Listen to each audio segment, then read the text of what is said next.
Berebut peluang potensi ekonomi Islam.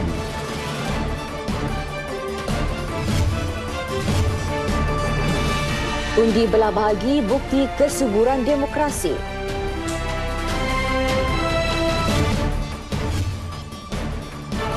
Juga portal CBYD, papan kedudukan utiliti bawah tanah.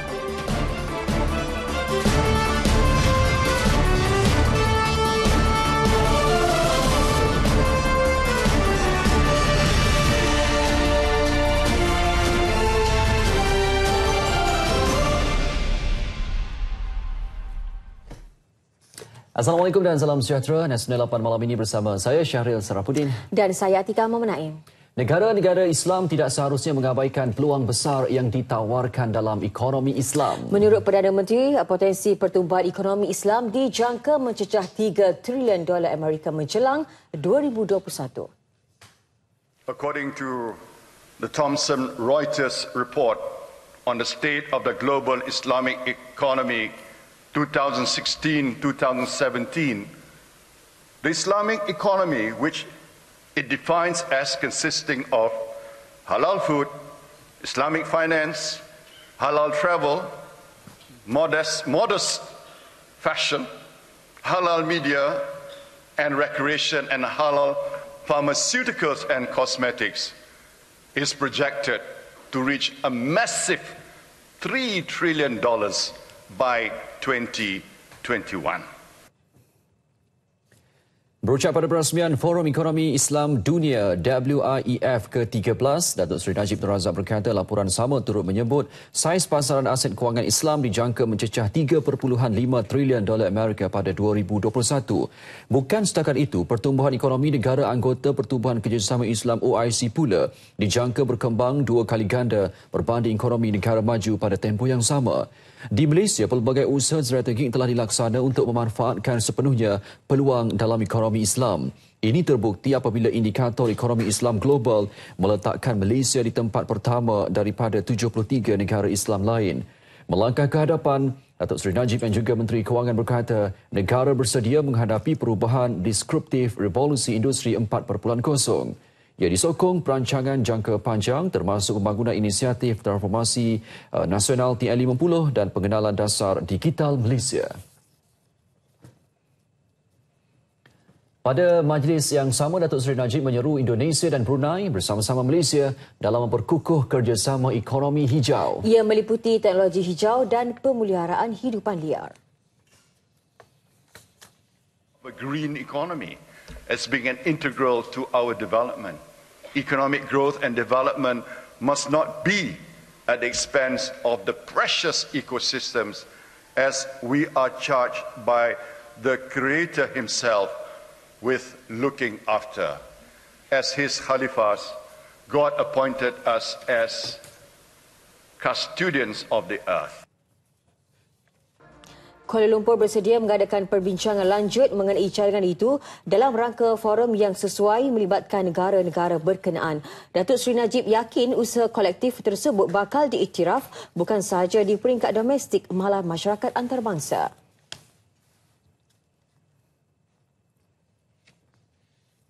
Hari pertama WIEF langsung juga menyaksikan sebanyak 16 memorandum persefahaman MOU berjumlah hampir RM10.365 bilion di Menterai.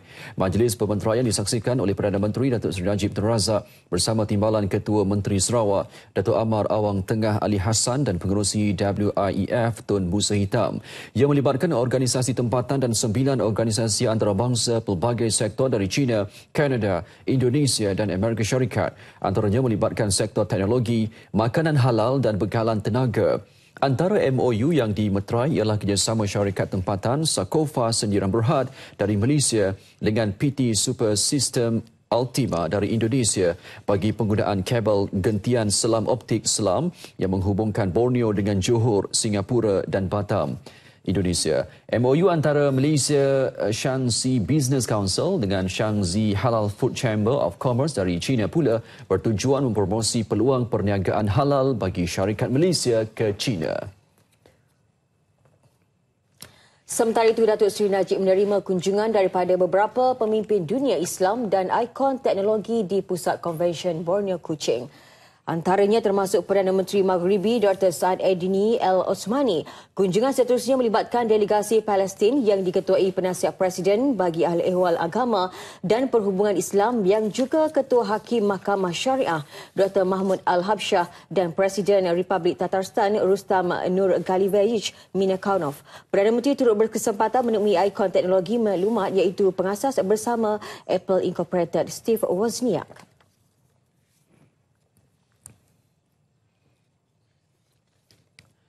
Demi mengurangkan beban kenaikan harga minyak terutama bagi golongan B40, Kementerian Kewangan sedang mengkaji beberapa langkah bersesuaian. Menurut Menteri Kewangan kedua, Datuk Seri Johari Abdul Ghani, beberapa faktor perlu diambil kira sebelum langkah tersebut diumumkan, termasuk kemungkinan harga minyak turun.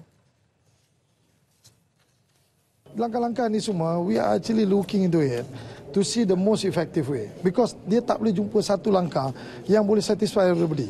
So therefore, Yang Amat Berhormat Perdana Menteri want more time. So for us to look at it. Bila bercakap kepada media di luar persidangan Unjuran Ekonomi Nasional 2018-2019 Anjuran Institut Penyelidikan Ekonomi Malaysia, Kementerian Kewangan semalam mengumumkan kerajaan akan mengenal pasti langkah bersesuaian sekiranya harga runcit minyak RON 95 dan diesel melebihi RM2.50 seliter untuk tempoh 3 bulan berturut-turut. Langkah tersebut akan memastikan rakyat tidak terbeban dengan kenaikan harga minyak dunia serta kadar inflasi terkawal dalam jangka masa sederhana dan panjang. Harga sayur-sayuran di beberapa pasar utama di Georgetown, Pulau Pinang dilapor melambung tinggi. Menurut peniaga, kenaikan tersebut berkemungkinan disebabkan kejadian banjir yang melanda Pulau Pinang baru-baru ini. Tinjauan di Pasar Bayan Baru mendapati beberapa sayur-sayuran seperti bendi, kacang panjang, sawi, daun sup dan daun bawang mencatat peningkatan harga mendadak di antara 65 hingga lebih 200%. Kenaikan itu menyebabkan pengguna bertindak mengurangkan kuantiti pembelian. Malah ada yang memilih untuk membeli di pasar raya kerana harganya jauh lebih murah. Mahal kita tak tahu lah, bahasa pasaran tak tentu kan. Kadang market pun ada yang mahal, supermarket pun murah. Memang semua barang lah ni naik sikit daripada dulu lah. Kalau pendapatan rendah tu kita cermat sikit lah untuk beli sehari beli untuk 2 hari. Tak tahu mungkin daripada asal masalah banjir tu, mungkin barang naik sebahagian tu lah. Iaitu mereka hantar pun kadang-kadang banyak barang yang rosak, tu yang barang tak ada, tu yang mahal. Daripada situ lah. Tapi tak tentu kadang-kadang macam barang tu kita order banyak, dia hantar sikit. Tak tu yang barang mahal ni ya. Macam bendi, kacang panjang, daun sup, daun bawang. Tentu lah. RM13. Banjir baru ni habis semua rosak. Sayur, bayam, bendi. Dulu bendi cuma RM6, sekarang sampai RM12 sekilo. Kalau dia nak elok balik dalam 2 bulan ke, susah nak kata. Mereka pun faham. Tapi kesian juga kat mereka kan. Belanja tambah lah. Sayur lah tinggi sikit lah mungkin sebab itu banjir lah. Macam sayur-sayur daun, sawi, bayam, kangkung memang naik 2-3 kali ganda. Selalu dalam RM2 lebih. Untuk jual lah RM2, RM3. Yang paling tinggi RM4 lah. Kalau nak jual pun 1 kilo RM6. RM6 ke atas lah sawi, kangkung, bayam. Cabai pun lah. Dulu sebelum banjir pun dalam RM12-13. Selalu naik RM17 dah. Semalam Persatuan Pengguna Pulau Pinang dalam satu kenyataan menggesa Kementerian Perdagangan Dalam Negeri, Koperasi dan Kepenggunaan KPDNKK dan Lembaga Pemasaran Persekutuan Fama agar mengambil langkah segera untuk menurunkan harga buah-buahan dan ikan yang meningkat sehingga 300% dalam tempoh seminggu. Kenaikan dipercayai akibat berlakunya kekurangan bekalan sewaktu musim hujan.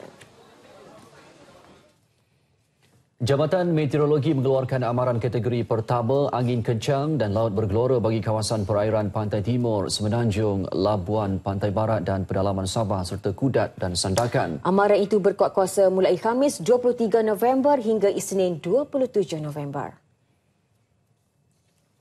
Dalam tempoh tersebut, angin kencang timur laut dijangka bertiup dengan kelajuan 40 hingga 50 km sejam dengan ombak mencapai 3.5 meter atau 11 kaki.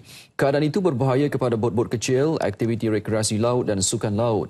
Amaran cuaca waspada bagi kawasan pantai timur Semenanjung bagi tempoh yang sama turut dikeluarkan bagi tempoh Khamis hingga Ahad ini. Sepanjang tempoh itu, hujan berterusan dijangka melanda Kelantan, Terengganu, Pahang dan Johor Timur. Angin kencang timur laut dengan kelajuan yang sama dan ombak mencecah 3.5 meter juga dijangka melanda kawasan perairan Samoy, Tioman, Kondor, Bunguran, Reef South, Reef North, Layang-Layang, Labuan, Pahlawan dan Sulu.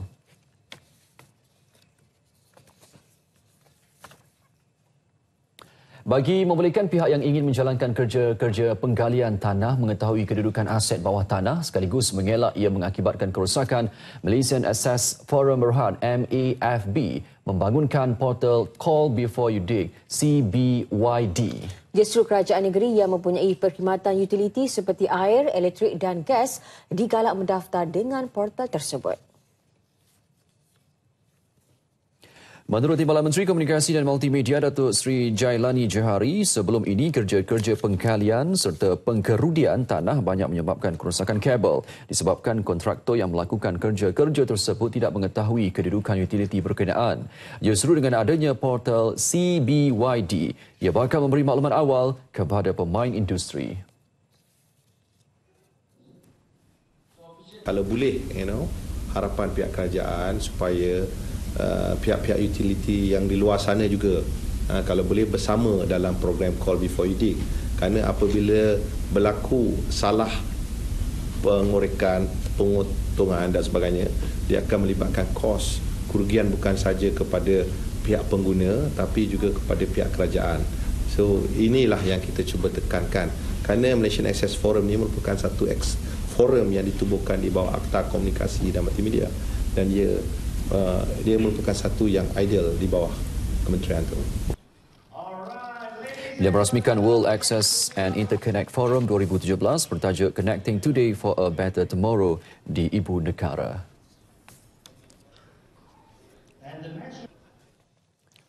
Seorang pengurus projek di Pertubuhan Peladang Kawasan PPK Melaka direman 6 hari mulai hari ini selepas disyaki menyeleweng skim baja padi Kerajaan Persekutuan berjumlah 2.54 juta ringgit sejak awal tahun lalu. Perintah reman sehingga 26 November ini dikeluarkan Magistrate Hurman Hussein di Mahkamah Magistrate Air Keruh bagi membantu siasatan mengikut Seksyen 18 Akta SPRM 2009. Suspek tiba di perkarangan kompleks mahkamah kira-kira pukul 11 pagi menaiki kenderaan pacuan 4 roda milik SPRM sebelum dibawa keluar setengah jam kemudian. Lelaki berusia 38 tahun itu yang bertugas di PPK Merlimau ditahan pukul 3 petang semalam di Pejabat Lembaga Pertubuhan Peladang Negeri di Jalan Hang Tuah. Suspek dipercayai membuat 23 tuntutan palsu berjumlah 2.54 juta ringgit melibatkan 56,700 kampit baja sepanjang tahun lalu yang tidak pernah diluluskan mesyuarat penapis PPK Melaka. Daripada jumlah itu, suspek dipercayai telah menerima bayaran kira-kira 1.33 juta ringgit. Manakala tuntutan selebihnya belum dibayar. Namun, baja telah dibekal serta diterima suspek sendiri. Baja itu sepatutnya diagihkan kepada pesawah yang menyertai program SBPKB. Namun, suspek dipercayai menjualnya semula bagi mendapatkan keuntungan peribadi.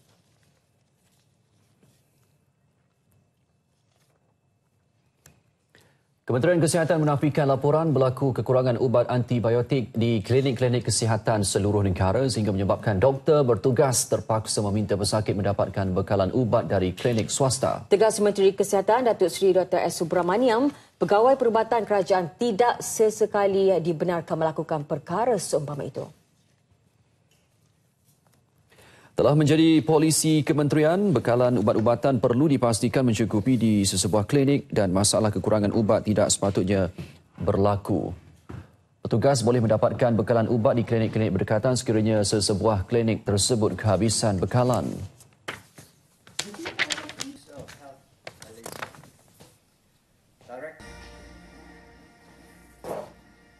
Within a period of time, you can mobilize it from other places. Or we can also allow for purchasal of the shortages. So it is something which is not shouldn't be a major issue because it's something which you take seriously, and we try our level best that it doesn't happen. Beliau menyatakannya selepas merasmikan Simposium Bioperubatan kali kedua anjuran Universiti Cambridge, Oxford, Sunway di Petaling Jaya, Selangor.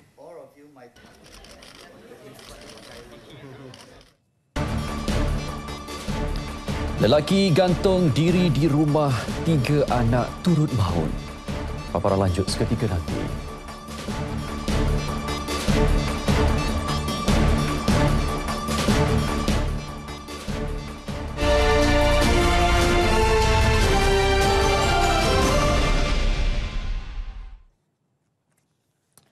Bukti sistem demokrasi Dewan Rakyat terus subur. Menteri di Jabatan Perdana Menteri Datuk Seri Azalina Osman Said merujuk keputusan undi belah bahagi bagi meluluskan rang undang-undang pembekalan 2018 peringkat jawatankuasa Kementerian Perdagangan Dalam Negeri, Koperasi dan Kepenggunaan semalam.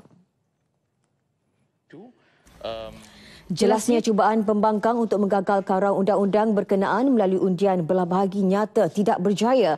Ini kerana anggaran perbelanjaan KPDNKK telah diluluskan dengan majoriti mudah. Proses undian belah bahagi dan keputusan untuk meluluskannya telah dijalankan mengikut prosedur yang dibenarkan di bawah peraturan mesyuarat Dewan Rakyat. Justru ianya perlu dihormati dan tidak wajar dipolitikkan mana-mana pihak. Anggaran perbelanjaan bagi KPDNKK diluluskan dengan majoriti mudah apabila 52 ahli parlimen bersetuju, manakala 51 tidak bersetuju dan 2 lagi berkecuali.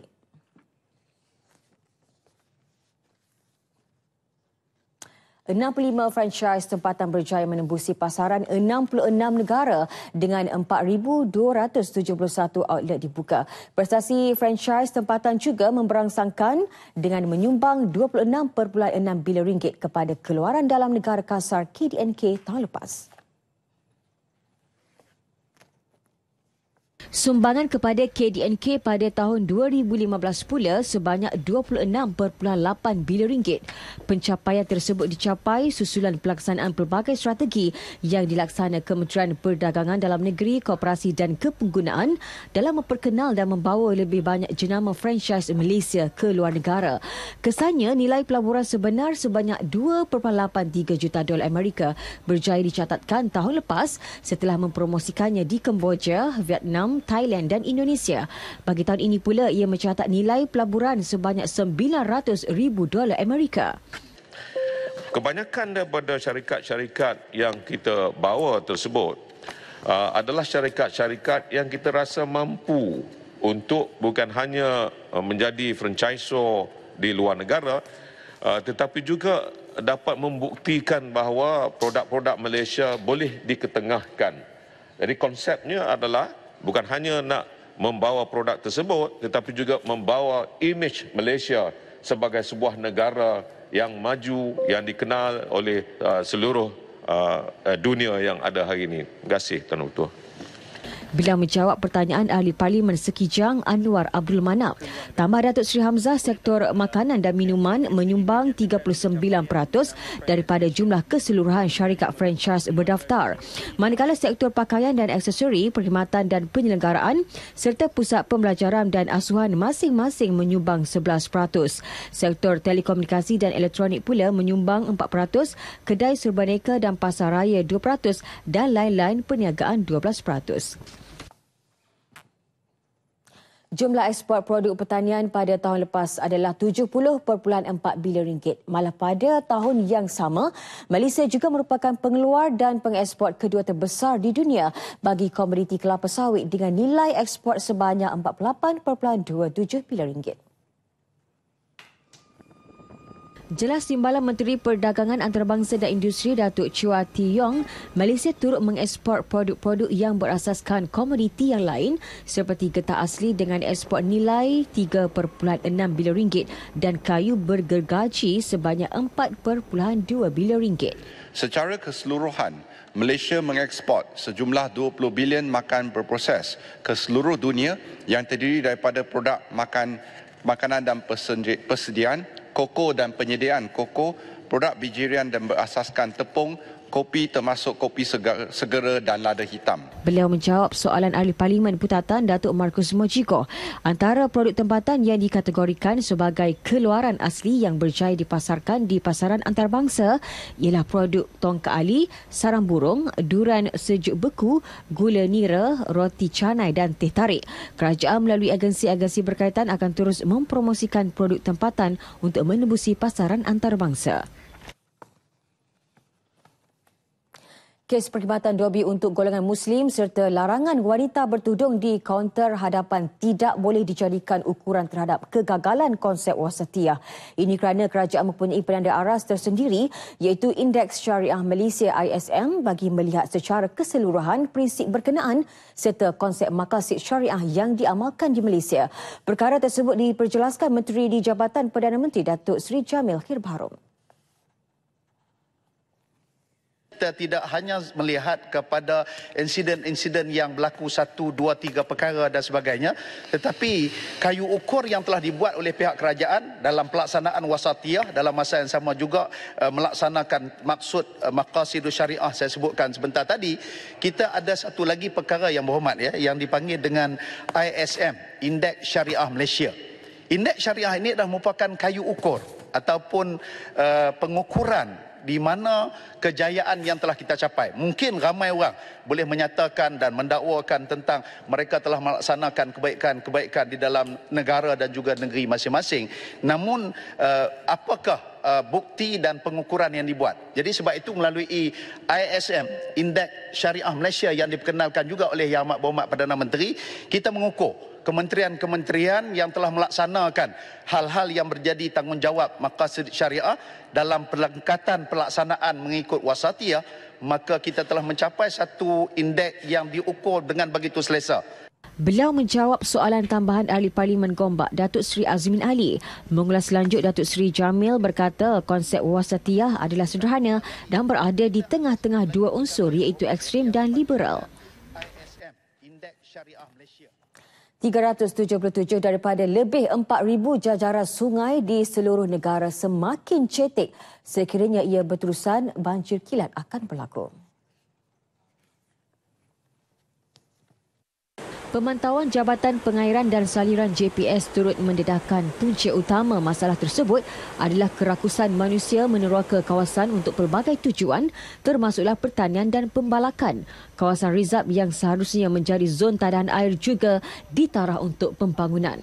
Kecetekan oleh kerana masalah pembalakan, tak ada catchment, tak ada rizab, peladangan tak ada rizab, kalau ada rizab tak diobserve, pertanian ada rizab tak diobserve, begitulah pembangunan yang ada juga rizab dibuat juga tak diobserve, hingganya semua siltation masuk ke dalam sungai membuat kecetekan berlaku di sungai-sungai di seluruh negeri Sarawak.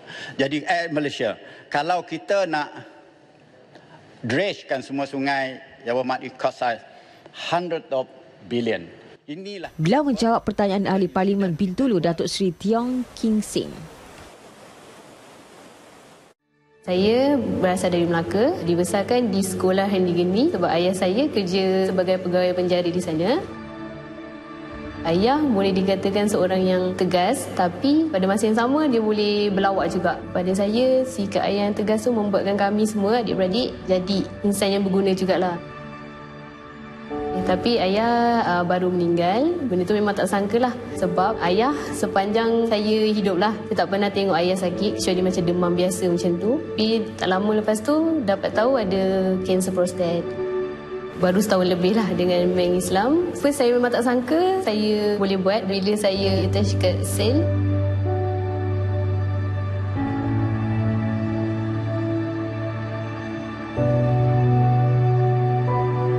Sebenarnya benda yang kita tak suka tu bukannya benda yang paling buruk dalam hidup kita. Bila kita usaha, mesti boleh.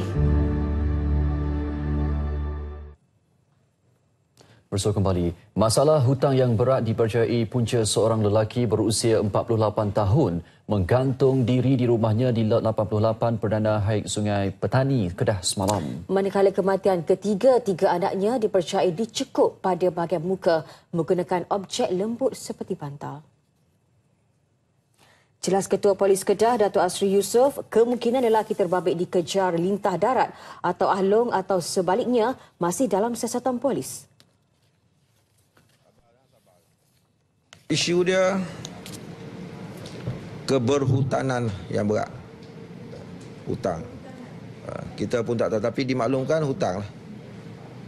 Hutang bank, hutang sana, hutang kawan, sampai dia dah tak boleh.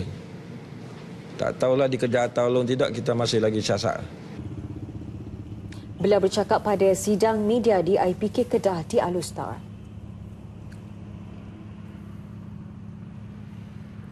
Malaysia dan Amerika Syarikat mengadakan latihan bersama selama 7 hari dalam eksersis Tiger Strike 2017 di Kampung Tanduo, Lahad Datu, Sabah. Latihan yang bermula sejak 16 November lalu disertai 456 anggota tentera termasuk 129 anggota Green Beret dari Tentera Marine Amerika Syarikat USMC.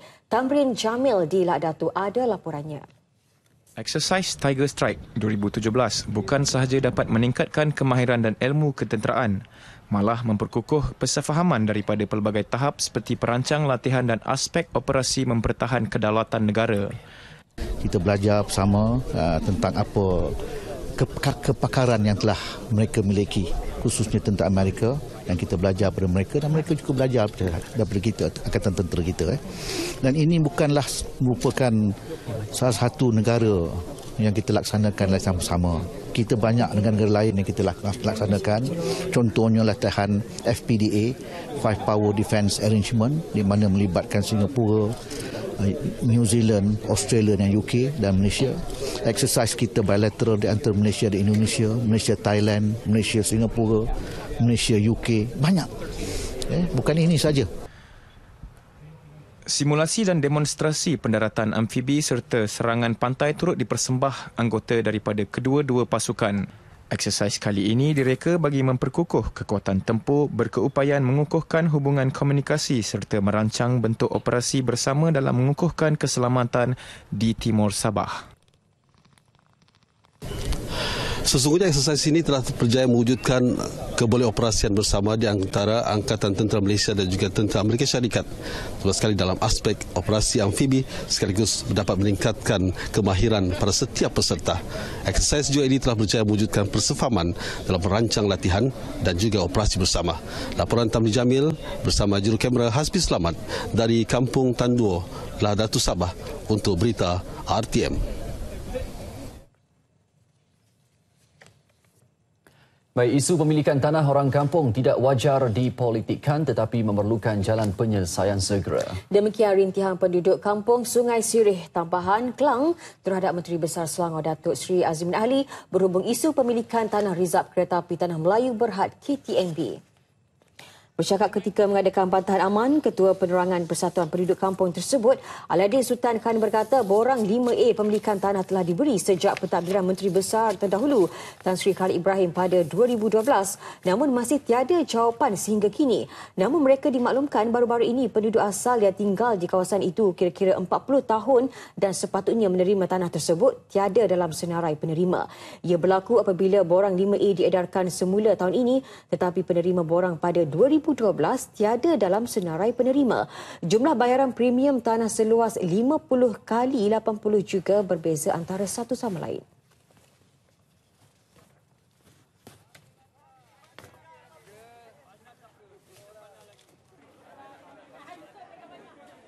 Saya harap kepada Menteri Besar Selangor, tolonglah bersikap adil.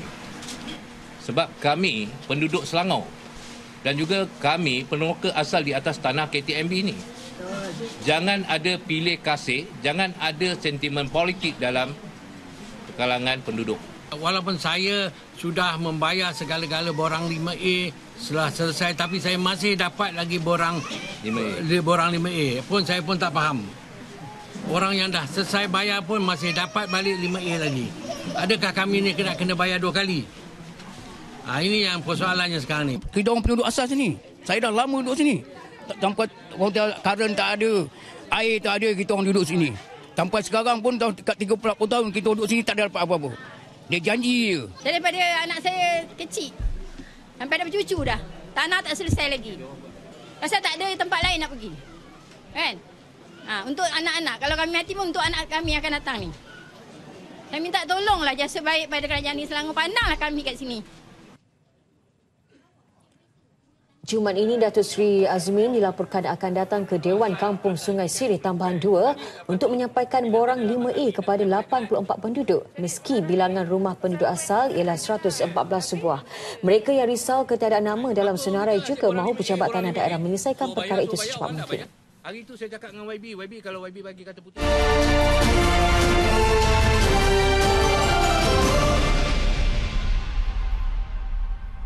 Nilai ringgit diunjur kekal stabil antara 4.16 hingga 4.2 berbanding dolar Amerika Syarikat untuk baki tahun ini. Menurut pengukuhan unit tempatan itu didorong sentimen positif pelabur terhadap ekonomi Malaysia. Pertumbuhan import lebih besar. Sentimen positif ini hasil pelaksanaan transformasi ekonomi serta langkah konsolidasi fiskal yang berterusan. Ketika ini sentimen terhadap ekonomi Malaysia agak baik sikitlah. Walau apa pun kita nak katakan, kita dapati bahawa langkah structural reform yang kita lakukan di masa-masa yang lepas ni, beberapa tahun yang lepas ini, telah sedikit sebanyak membuahkan hasil yang positif. Jadi bermakna reform yang kita buat yang ini nampak ada iltizam yang kuat, maka ini telah memberikan keyakinan kepada pelabur-pelabur asing untuk memberikan sentimen yang positif. Tambah Pengarah Eksekutif Institut Penyelidikan Ekonomi Malaysia, Dr. Zakaria Abdul Rashid, keyakinan pelabur terhadap ekonomi Malaysia jelas dicerminkan melalui imbangan pembayaran pada suku ketiga yang menunjukkan aliran masuk pelaburan asing ketara, khususnya pelaburan portfolio. Selain itu, jumlah dagangan yang meningkat turut menyumbang kepada pengukuhan ringgit.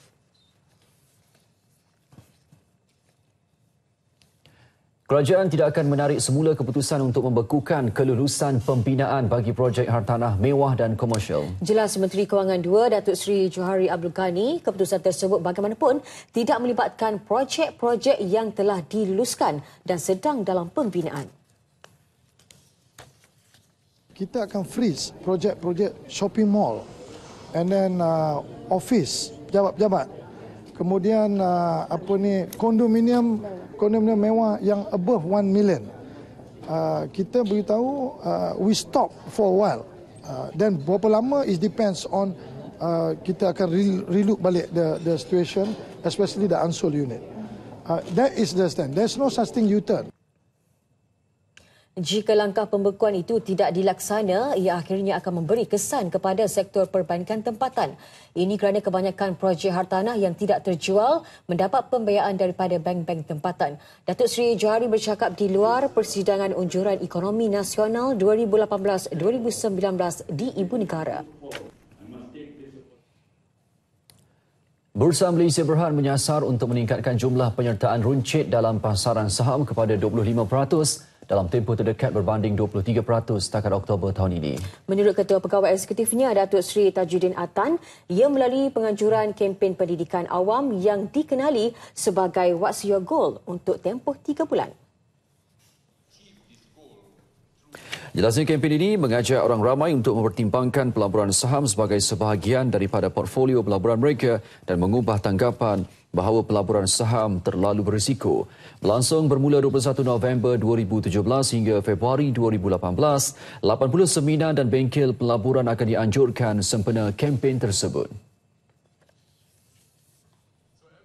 And I believe that for a country of ours position, of which hopefully we will become a developed nation by 2020, the mindset of thinking of people should shift from just savings in our fixed deposit, but also to start investing in an informed manner through stock market.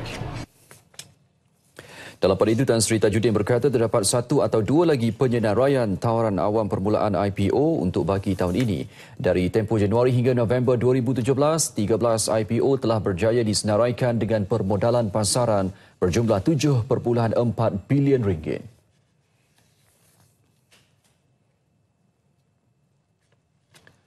Industri perkayuan menunjukkan prestasi yang kukuh tahun ini dengan nilai ekspor bagi tempoh Januari hingga September melebihi 17 bilion ringgit. Berdasarkan prestasi ini, nilai ekspor industri perkayuan bagi keseluruhan 2017 dijangka melepasi sasaran 23 bilion ringgit. Telah naik ekspor sebanyak 7%. So, ini adalah satu yang steady, ekspor, pertumbuhan ekspor. Tadi saya telah menegaskan, tetapi bagi tahun yang akan datang, dengan adanya lebih-lebih produk berasaskan biomas seperti oil palm trunk, saya pasti bahawa macam panel wood yang dibuat oleh oil palm trunk, dia akan melonjak. So now, with the research going on, with the more people know about it, the demand is going to increase. That's why I say that in a few years' time, the export figure will shoot up. Bila bercakap dalam sidang media Persidangan Antarabangsa Kayu dan Biofiber Wabik 2017, anjuran Universiti Putra Malaysia. Dalam perkembangan berkaitan, Datuk Seri Mah berkata kementeriannya sedang membangunkan rancangan pembangunan batang pokok minyak sawit negara OPT yang akan memberi tumpuan kepada penggunaan OPT sebagai sumber bahan mentah yang baru.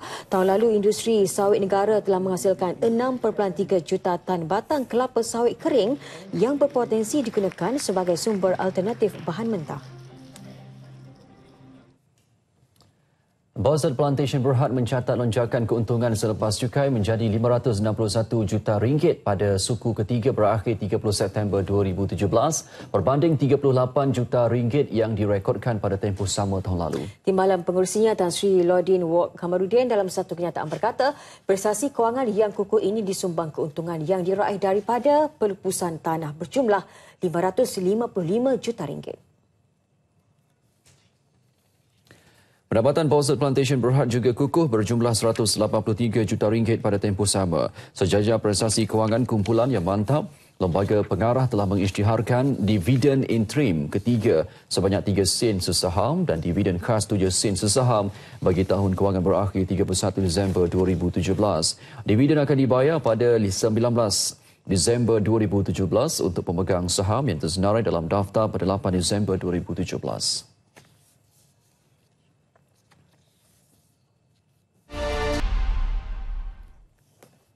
Baik, desas-desus kedudukan pasukan Terengganu FA dan pasukan kelab T-Team untuk beraksi dalam Liga Malaysia akhirnya terjawab. Presiden Persatuan Bola Sepak Negeri Terengganu PBSNT Datuk Seri Ahmad Razif Abdul Rahman mengumumkan hanya akan mempertaruhkan satu pasukan sahaja dari Terengganu beraksi di Liga Super dan satu lagi pasukan akan berentap di Liga Premier musim depan. Masing-masing akan menggunakan nama baharu iaitu Terengganu Football Club FC1 dan Terengganu FC2.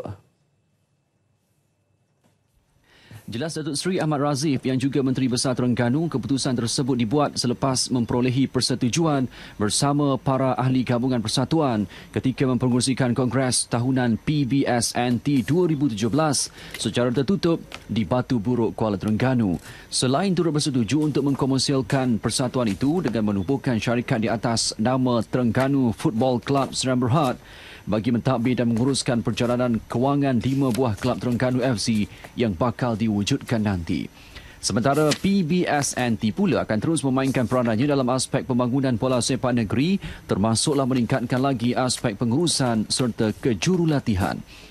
Jadi sistem yang kita gunakan adalah sistem dalam konsep feeder kerana kita melihat bahawa selama ni kita tak buat ni konsep feeder ni. Jadi kadang-kadang itu menjadi satu yang kita nampak tidak selesai dan tidak selaras.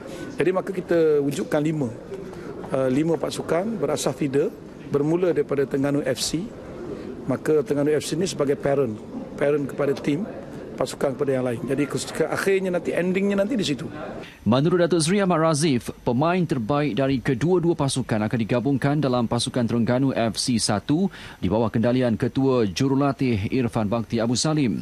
Manakala T-Team yang bertukar nama kepada Terengganu FC 2 pula menjadi skuad kedua bersaing di kancah Liga Premier dengan dibarisi para pemain tempatan serta beberapa pemain pelapis terbaik dari skuad Piala Presiden. Sebab konsep kita ni tidak mahu silo, kita nak gabung. Bila gabung di sini sudah pasti akan memberi satu kekuatan pada kita. Dan yang penting sekarang boleh jimat belanja. Bila satu pengurusan kita akan dapat jimat belanja dan juga dan yang kedua kita nak pastikan bahawa tim-tim betul-betul menjadi feeder yang melatih betul-betul anak-anak Terengganu. Permohonan pertukaran nama pasukan tersebut akan dihantar kepada pihak Persatuan Bola Sepak Malaysia FAM dan Perkongsian Liabiliti Teruhat Bola Sepak Malaysia FMLLP tidak lama lagi. Penjenamaan semula pasukan Terengganu FC itu adalah selaras dengan hasrat kerajaan negeri yang mahukan perubahan transformasi dilakukan terhadap pengurusan bola sepak negeri itu dalam usaha kembali menjadi pasukan digaruni dalam dunia bola sepak tempatan. Baik, teka-teki penyerang import JDT Mohamed Gada untuk berhijrah ke Melaka United bakal terjawab hujung minggu ini. Perkara itu dijelaskan Timbalan Presiden Persatuan Bola Sepak Melaka United, Datuk Yusof Mahadi yang optimis dengan kehadiran Mohamed Gada bagi memperkuatkan Melaka United musim depan. Jadi saya pun dah memberikan deadline untuk Gada memberikan jawapan. Sampai minggu ni lah, hujung minggu ni saya dapat tahu daripada Johor sendiri memang tiada masalah untuk melepaskan Gada ke Melaka. Cuma kita mahukan Gada sendiri dengan rela hati datang. Beliau berkata demikian kepada media selepas menyaksikan dua bekas pemain JDT, S. Chanturu dan R. Gopinathan menandatangani kontrak bersama Melaka United bagi musim depan di Stadium Hang Jebat, Krubong, Melaka. Datuk Yusof berharap dengan kehadiran Gopinathan dan Chanturu akan memberi harapan untuk Mohamed Gadar menyertai Melaka United. Jelasnya, Chanturu dan Gopinathan dipinjam daripada JDT bagi tempoh satu musim. Kedua-dua pemain itu telah dinilai oleh Ketua Jurulatih Melaka United, Eduardo Emelda, yang berpuas hati dengan corak permainan mereka sepanjang bersama JDT. Sementara itu, Gopinathan meletakkan sasaran untuk membantu Melaka United sebagai 4 pasukan terbaik Liga Super musim depan selain memenangi Piala FA atau Piala Malaysia. At least top 4 kita target atau depends on the as a player tak nak duduk bawah, tim kita mesti kena duduk atas at least top 4. Tengok kita fight untuk Piala FA or Malaysia Cup next year. I am sure that they're going to help us on our targets. This is the most important thing. We are waiting for another situation here from the striker.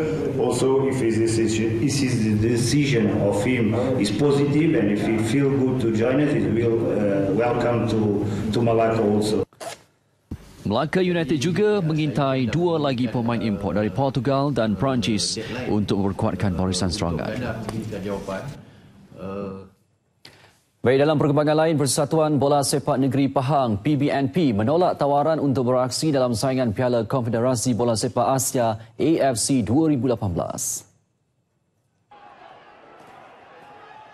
PBNP dalam kenyataannya hari ini memaklumkan persatuan itu ditawarkan menyertai Piala AFC 2018 melalui Surat Persatuan Bola Sepak Malaysia FAM bertarikh 9 November lepas. Bagaimanapun, PBNP menolak tawaran itu melalui surat bertarikh 14 November kepada Setiausaha Agung FAM Datuk Hamidin Muhammad Amin, dan tindakan itu dilakukan untuk memberi sepenuh perhatian kepada Liga Domestik Malaysia. Menurut kenyataan itu, Pahang dilaporkan calon terbaik menggantikan Kedah dalam saingan Piala AFC musim depan berdasarkan kejayaan mereka menduduki tempat kedua dalam saingan Liga Super musim ini. Tawaran itu diberikan kepada skuad Tok Gajah berikutan juara Piala FA. Kedah tidak dapat beraksi pada saingan Piala AFC. Ekoran Persatuan Bola Sepak Malaysia Kedah KFA gagal melepasi syarat pelesenan dalam tempoh ditetapkan AFC. Baik, kita beralih ke perkembangan berikutnya. Kerajaan akan membina 500 buah rumah kos rendah melalui projek perumahan rakyat di daerah Lancang Temerloh dalam masa terdekat. Menurut Esko Negeri Datuk Seri Muhammad Syakar Syamsuddin, pertukaran projek berkenaan sudah diluluskan di bawah bajet 2018 dengan sasarannya kepada golongan muda yang berkeluarga. Ia antara tumpuan kerajaan dalam membantu menyelesaikan masalah kebajikan rakyat yang tidak memiliki rumah sendiri.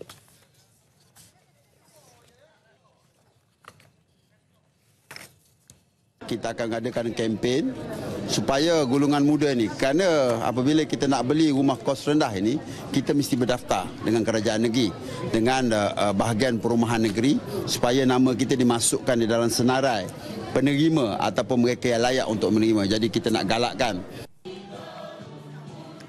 Beliau yang juga ahli Majlis Tertinggi UMNO menyatakan demikian selepas melancarkan program UMNO Bantu Rakyat 2.0 bagi Parlimen Temeloh di Kampung Bolok, Semantan, Pahang. Lebih 2,000 penduduk di bahagian Temeloh terpilih menerima kit sumbangan dari Biro Kebajikan UMNO. Turut disampaikan sumbangan kepada pelajar tahun 1 bagi pembukaan skim simpanan nasional SSPNI serta perkhidmatan perubatan dan rawatan pergigian percuma.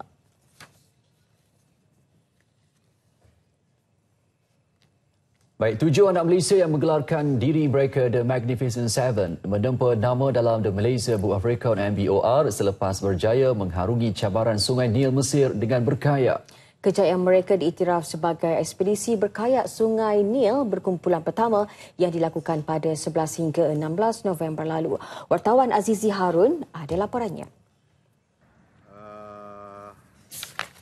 The Magnificent Seven dianggotai Muhammad Hanif Muhammad Zain, Syamsud Duha Junaidi, Ahmad Iqbal Khairi Ismail, Wan Zul Hamli, Wan Abdul Rahman, Izwan Mat Sumairi, Hasnida Hanim Ahmad Kamel dan Rosliza Saad.